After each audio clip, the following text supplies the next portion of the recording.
Gostaria de falar para vocês que nós estamos numa época de muita dúvida, uma época muito complexa, que é a mudança de uma cultura. A mudança de uma cultura é a mudança de uma civilização. O que quer dizer isso?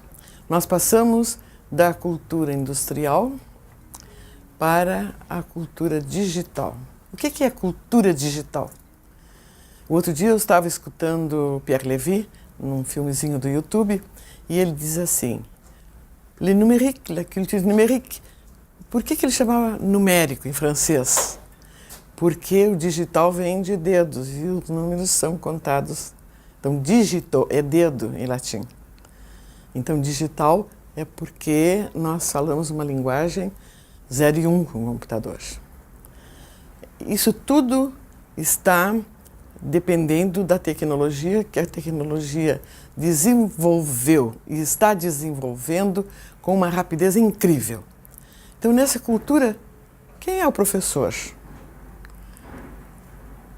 Qual é o papel do professor? O que é um professor numa cultura que tem que mudar a educação?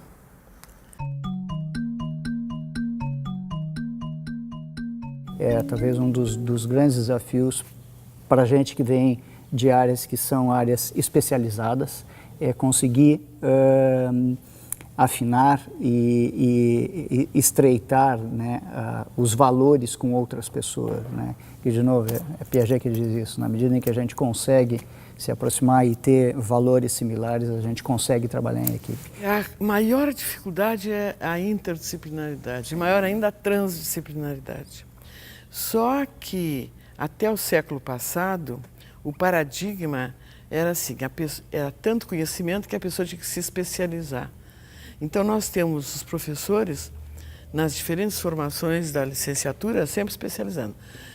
Quando nós fazemos um curso, a gente tem Física 1, Física 2, Física 3, né? E o professor é especialista naquela 1, o outro é especialista naquela 2. Então, essa sectorização é contra a maneira de se produzir conhecimento e contra a natureza do conhecimento agora em rede. Então, dadas as características da cultura digital, velocidade, tempo, porque tem uma coisa que sempre me emociona muito, quando eu era menina, eu via filme de ficção científica. Qual era a grande aventura? Pegava o telefone e enxergava a pessoa com quem estava telefonando. Bom, primeiro é que tinham inventado o telefone, né? E eu ficava adorando aqueles filmes que aparecia isso.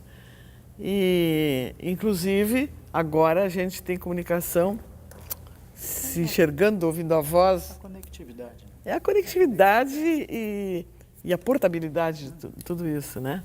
Então, eu estou trabalhando ali no computador, plimba, e abre uma janela e aparece uma pessoa e diz assim, Léo, está aí? Vamos conversar.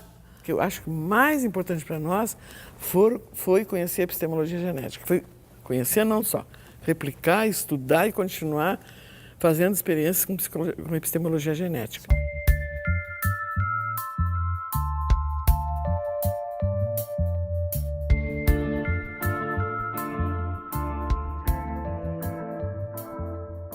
De ter passado por essa fase do logo, onde o sujeito interagia pela programação. Aí depois a gente passou por uma fase que foi a parte de educação à distância. E agora eu estou vendo a mobilidade no UCA. Não sei se você vê essa mesma trajetória no LEC. A pergunta é, como que essa ideia, né, do Piaget, da construção, etc., transcende todas essas 3 fases, por exemplo? Porque ele estuda formalizando a interação sujeito-objeto. Sujeito é o que está agindo e objeto é o que está reagindo. E não tem... O objeto é um objeto científico, artístico, é um objeto sensório, motor, não interessa isso.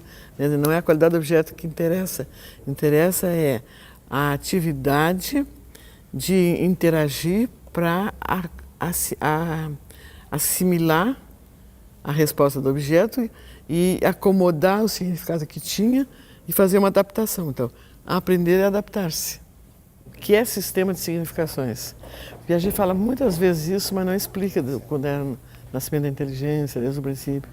O sistema de significações é porque o esquema ele tem uma significação, mas o esquema nunca permanece só. O esquema que à medida que o sujeito desenvolve a motricidade, desenvolve os sentidos, ele vai coordenando inferências de esquema com outro esquema.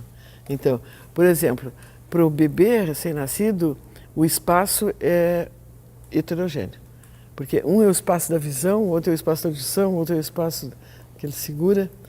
Então a mãe fala e ele reconhece a voz, se agita, mas ele não vira o rosto para procurar ver quem ele está ouvindo. No momento que ele começa a fazer as coordenações diferenciais, não é mais um esquema, é um sistema de esquemas, e as significações ficam se imbricando. E então isso aí é importantíssimo para qualquer situação de aprendizagem, porque se ele aprende interagindo com o computador, ele está manipulando a máquina. Mas se ele aprende interagindo com outra pessoa através do computador... Como é que fica esse sistema de significado? Como é que a gente pode perturbar esse sistema de significação? Primeiro que o sistema requer equilíbrio. O pensamento do ser humano não convive no desequilíbrio. Ele perturbou, ele procura reequilibrar. E esse equilíbrio depende sempre de coordenações diferenciais entre os sistemas e esquemas, entre os sistemas de significações que cada esquema tem.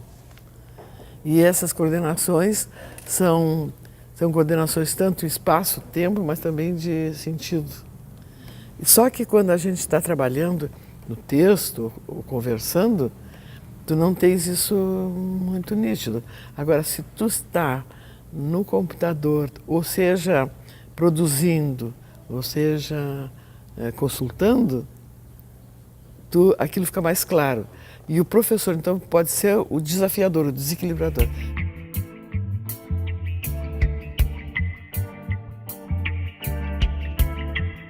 Quando um professor vai ensinar, ele pensa que no paradigma anterior, né? Ele pensa que tudo que ele vai ensinar só ele sabe, porque ele preparou a aula, ele foi, consultou autores, e ele tem que passar para o aluno que o aluno não sabe.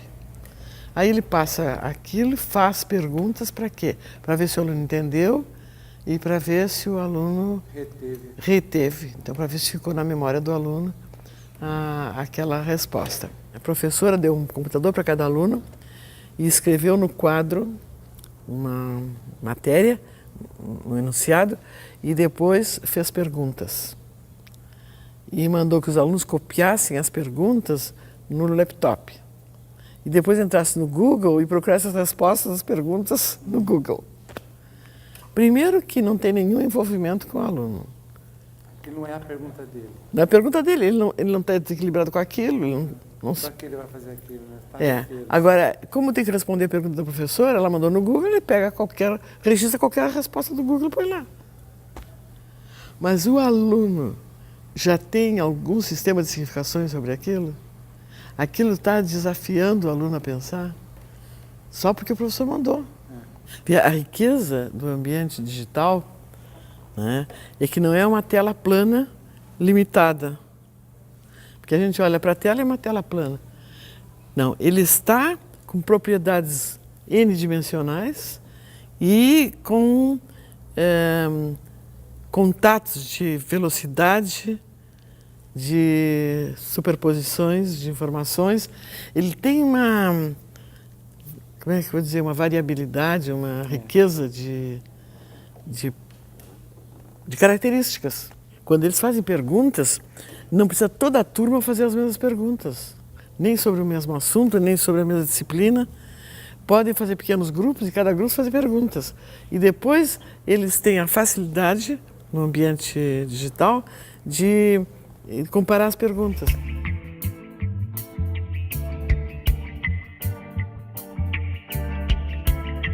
Fico arrepiada de medo quando eu vejo as autoridades dizerem: vamos comprar o tablet e botar todos os livros didáticos no tablet. Isso é a falta de compreensão total do fenômeno. Porque o livro didático está todo construído sem considerar o desenvolvimento cognitivo do aluno, o funcionamento do pensamento, da reflexão, de como é que ele abstrai, de como, modelos abstratos que ele constrói. Não, tá completamente distante disso. É feito por pessoas especializadas que dão definições. Nem conceitos são construídos, são definições. Esse fenômeno é assim, assim, assim, aquele é assim, aquilo acontece assim. E tu vai pegar esse livro, botar dentro do tablet, para ler linearmente, quando dentro do tablet tu pode fazer milhões de experiências diferentes. Bom, uma experiência interessante é aquela escola do UCA que está trabalhando com os índios, né? E estão aprendendo a linguagem deles, né? Estão se ensinando os caigangues com os alunos de uma escola pública. A escola UCA. UCA, né? Então está muito interessante. Que não é numa reserva, é misturado, os alunos são... Não, os alunos são de uma escola de uma cidade que tem o UCA. E eles estão entrando em contato via internet com essa tribo e trocando experiências. Com essa escola da tribo, da reserva. É uma escola que tem computador. E aprendendo a falar caigangue, vê? Sem gramática, sem tecnologia. É mais ou menos como eles aprendem, né? E trocando a sua história de vida, né? A sua experiência em cima é claro que eles não dos seus costumes. Aprender vocabulário que não diga nada para eles. Né?